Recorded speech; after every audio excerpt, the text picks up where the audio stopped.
Number 6 is something that I've been hoping to have on the agenda, which is to hear from developers. None of them were able to come tonight, so we'll just pass on that. The first thing to do is to approve the agenda as it's written minus number 6. A motion for approval. Actually, do we have minutes from the last meeting? No. I don't see that either, so we probably don't need to approve those. That's true. So if we just take that. So we'll take that off also, number 3A, and deal with the rest of the agenda. Motion, I make a motion to approve the. Ryan amended moves, agenda. Red seconds. All those in favor, aye. Aye. Those opposed? Okay. First thing to do is to find ourselves a chairperson and a vice chairperson for the coming year. Open the agenda for nominations. I nominate John Fuller. Second. Second, Other nominations. That was quick. Nominations closed. All those in favor, aye. Aye. And now, vice chairman. I nominate Ryan Bowers. Second that. It's a nomination by Brad and second by Ryan. And all those in favor, aye. those opposed, okay, we'll go with the same slate as last year. So really, the only thing that we've got on the agenda to talk about before I can go and watch a women's basketball game and others can do other things is a discussion that I thought we should have about the comprehensive plan. As far as we know, we're still moving towards having a comprehensive plan. Probably started this summer, if we're lucky. Working with the University of Iowa to do it. It'll be primarily a student student man and woman activity. And with one of the faculty there in charge of it. I think we should give them some ideas to what we'd like to have in the way of a comprehensive plan. And so I've written down a few things that I'd like to see, and I don't know if these are things that resonate with you or not, but I've been looking for up-to-date current land use map. And they should have mapping capabilities, and be able to do something like that for us. And having that before they go much further. Because I think that's really the key to what you have in a plan is what's in the city right now. At the end of their work, I'd like a new land use, future land use map. Something that we really didn't get in the last comprehensive plan. But to move to that, we've got a lot of other things we need. I think we need information on economic and demographic changes and forecast of economic and demographic circumstances for the city.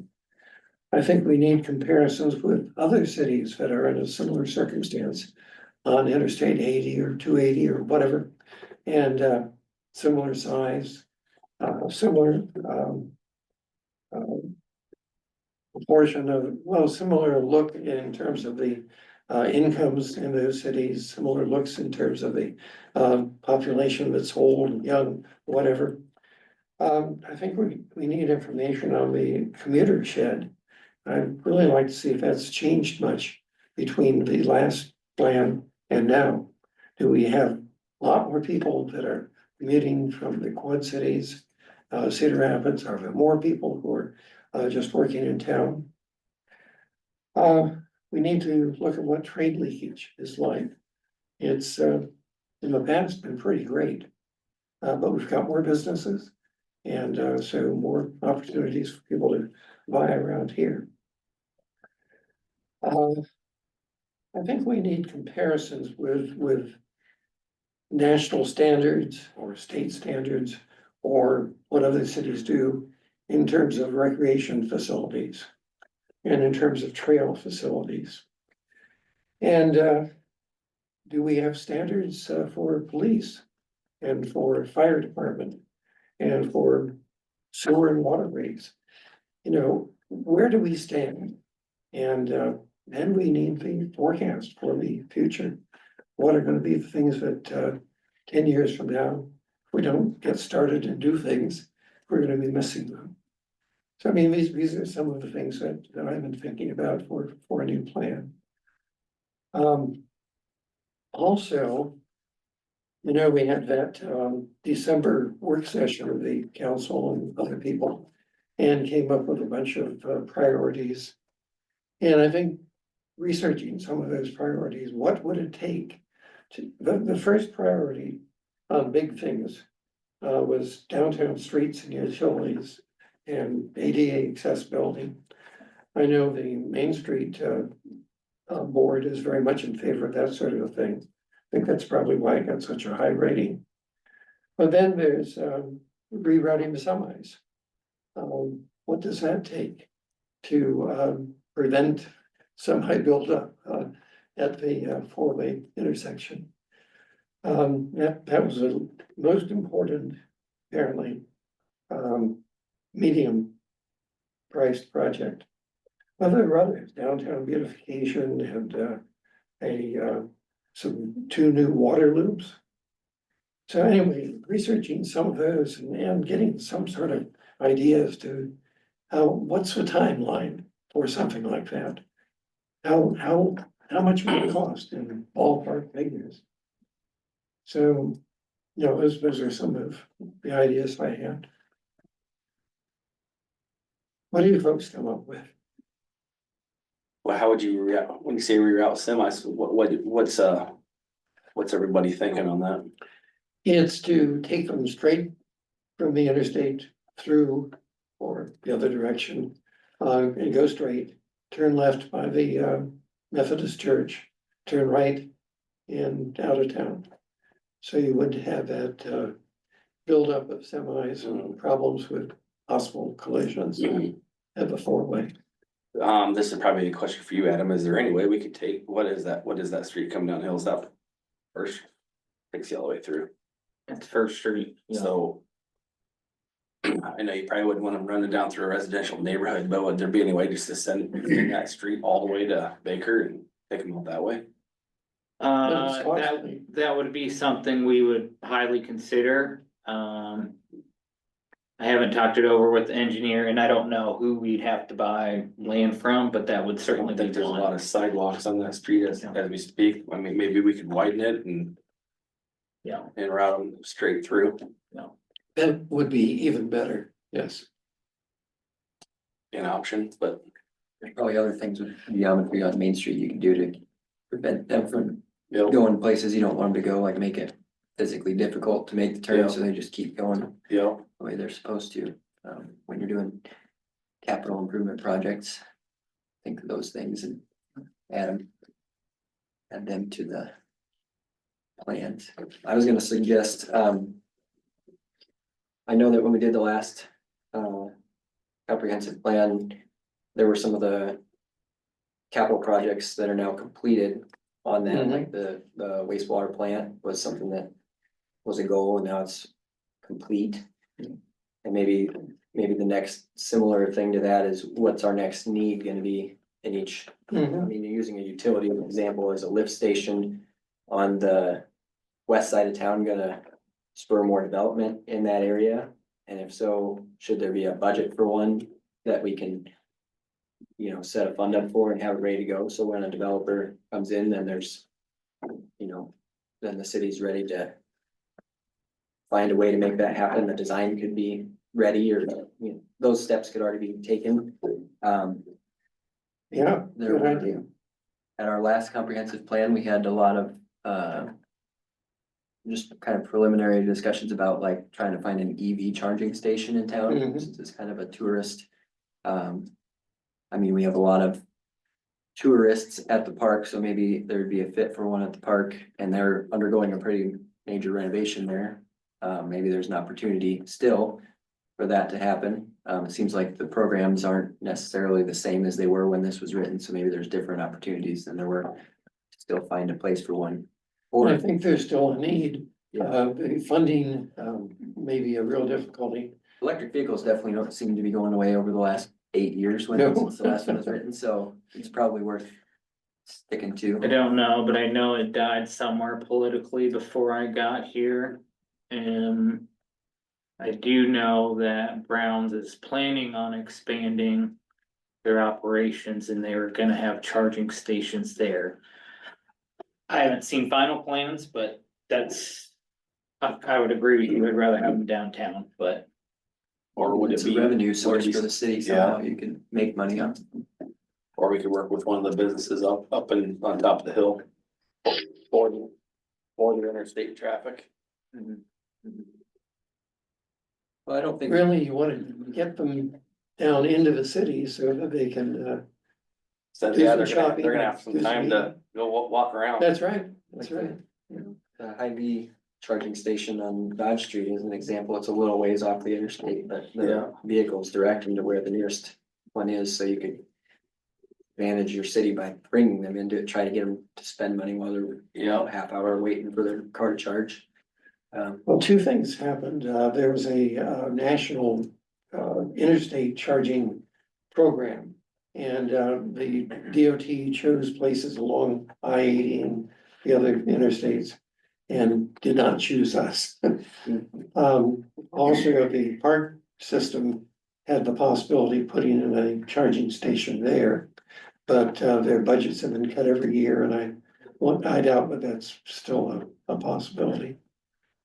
So, but anyway, I think that's still something that we should desire have to have. And certainly within a 10-year period, we should have more than one charging station around here. I also think there's probably some things in there that I remember talking about anyway, like generally improving streets. We have a lot of chip seal roads that are in need of maintenance annually.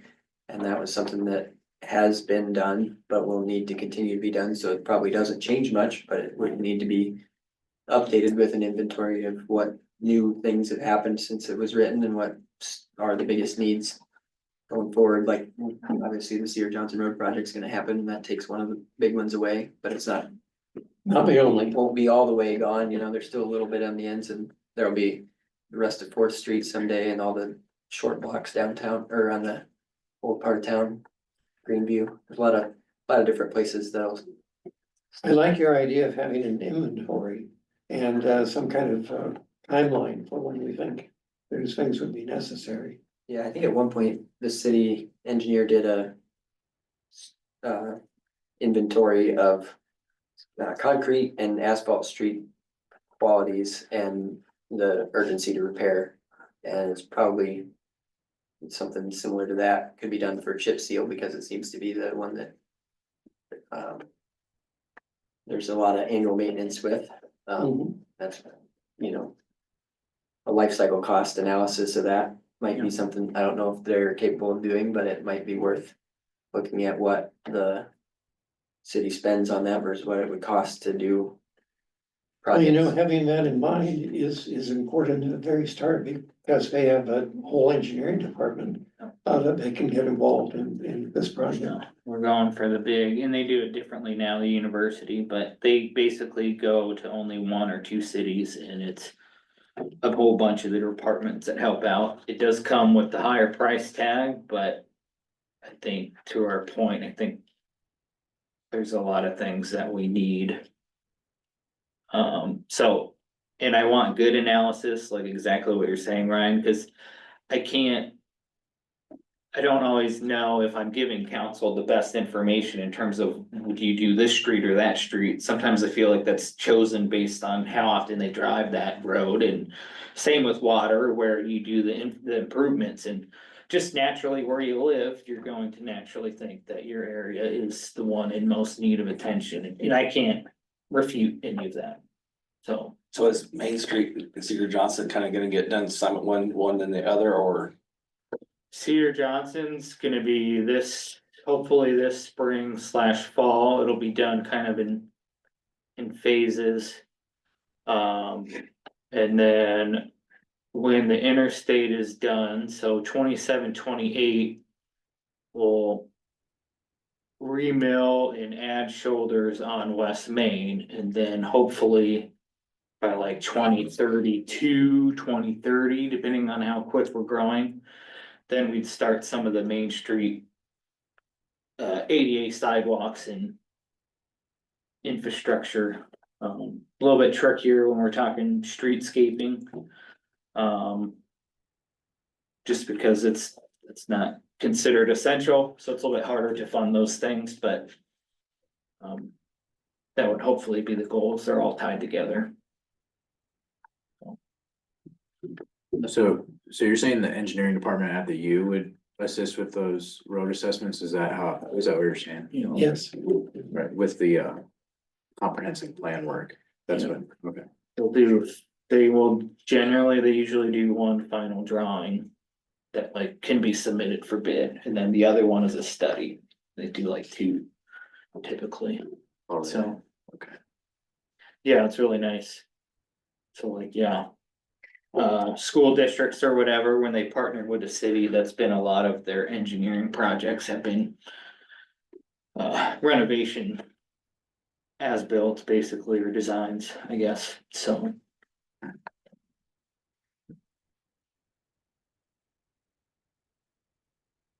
so as we get closer to whenever this contract would be let. Then we should be a little bit more final, and a little more specific on ideas like this. Show up on Monday. And help me, John, tell council they need to fund it. They seem like they're very receptive. But it is a lot of money considering where we've been at the last couple of years, so So what's the price tag? 50,000. It'll be split between different departments. And then. You know, like water sewer, it's not just all general fund, but 50,000 is the price tag. Probably hotel motel will pay for some of it too, so it's really like 15 to 20 would be on the general fund, and then the other would be funded for, but. I think the number is big and it's. You know, we've made a lot of progress, budget and finance wise, but there's still the. You know, the cautiousness because we had to go to such lengths. So quickly. It's paid on a reimbursement basis, right? Yeah, so you can pay it in portions, Yeah, I think that might, yeah. And the duration for that study and plan is how long then? It's about a Once year. They start a year. Yeah, it's a year between city and academic advisor planning, and then it's the whole school year for students. It's 9 months essentially. For the students to do I the, think they probably start a little bit sooner than that, you're probably right, so. so. And then it would be budgeted so that they wouldn't get the go ahead till after July 1. Is that right? If it's approved in the budget or? Correct, it would be, we're trying to have it till they start. Essentially this upcoming fall, if approved. Monday night. And then the school and the city will work. Will work out that payment. It's more or less. Just need the authority from council to kind of say, go ahead. So they have to sign the agreement and all that stuff, so. Yeah, so now is the time the cities sign an agreement with Iowa. Then when it hits spring, summer. Then that's when my work in planning what the plans are gonna be. With all those departments kind of goes along that section, and then it's. Yeah, a bunch of student work once schools. Back up, so. Hey, the students are gonna be, this is for the second year students.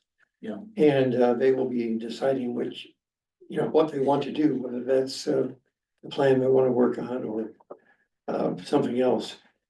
Because there are other alternatives, some might opt out. But they usually wanna get started as soon as they can, and Correct. take a trip here and look over the city and that sort of thing before school starts. Yeah, and normally we have to like. Go way above and beyond now to kind of show why West Branch should be the community. But due to their relationship with us and then the proximity. I mean, they're basically just gonna say they're gonna give it to West Branch if council approves, so. We're lucky we don't have to do. Do the. A lot do of the selling. ordinance. Yep, Yeah. yep. Well. Just keep us praised. Yeah. And when's our next meeting? Let's see, March 25th. I don't know if, I don't suppose there's gonna be anything else between now and March 25th, so probably that'll be a good time. Okay, anything else we need to talk about? If not, I'll be happy to have Madison, I haven't heard anything from you yet. I've said a couple eyes. Can you hear me? Okay. Well, happy to have a motion to adjourn. Question. You're quick at that. Thanks, Brad. Hey, you said you wanted out of here. I'm just making you put it on me, John. Seconded by Ryan. All those in favor, aye? Aye. Aye. Can you guys hear me? Where does